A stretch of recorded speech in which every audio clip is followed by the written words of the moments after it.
না আইন নিজের হাতে তুলে নেবেন না মিস্টার পুলিশ রয়। চলে এসেছে, এবার শেষের আইন! পথে। যে আইন স্মার্ট ক্রিমিনালদের চক করে ওঠে আর বসে, সেই ভুয়ো আইনের কথা বলছেন অফিসার? না, আইন কোনোদিন ভুয়া হয় না। আইনকে বিপদগামী করি আপনার আমার মতো অফিসাররা। Shantipurna Roy, you are under my arrest. এটা এটা কিরকম হলো অফিসার? এই দুটো মস্তান রিভলভার তাক করে আমারই বাড়িতে দাঁড়িয়ে আমাকে আক্রমণ করলো, আর অ্যারেস্ট করছেন আমার মতো শান্তিপূর্ণ একজন গো বেচারাকে। সে ভাই,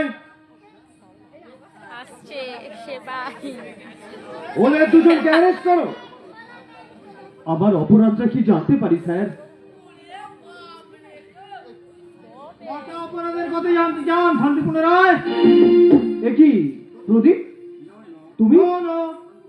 নো শান্তিপূর্ণ রায়, আমি প্রদীপ নই, সিবিআই অফিসার প্রদ্যুৎ চ্যাটার্জি। বাবু, ইয়েস স্যার, এই দুই আসামিকে থানায় নিয়ে যান, আর আমি যাওয়ার পর বয়ান লিখবেন। Okay sir. সিপাহি, ওদের ভ্যানে নিয়ে এসো। দাঁড়ান স্যার, দাঁড়ান। যাবার আগে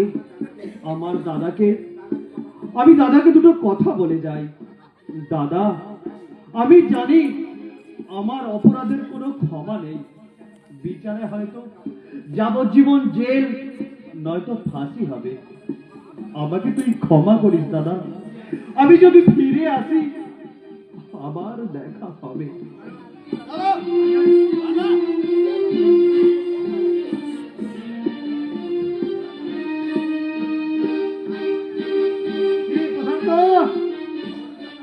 এই প্রদীপ মস্তানকে চিনতে পারছো?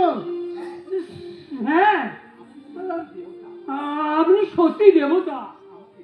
আরে আমাকে নয়, প্রণাম করো তাকে, যিনি আমার কথা মতো অভিনয় করে সাহায্য করেছেন তোমাকে রক্ষা করতে, তোমার জন্মদাতা বাবাকে। বাবা? হ্যাঁ রে খোকা, হ্যাঁ আমি তোর বাবা। বিবেক রায় মরেনি, ভগবান আমাকে তোর কাছ থেকে কেড়ে নিতে পারেনি রে খোকা।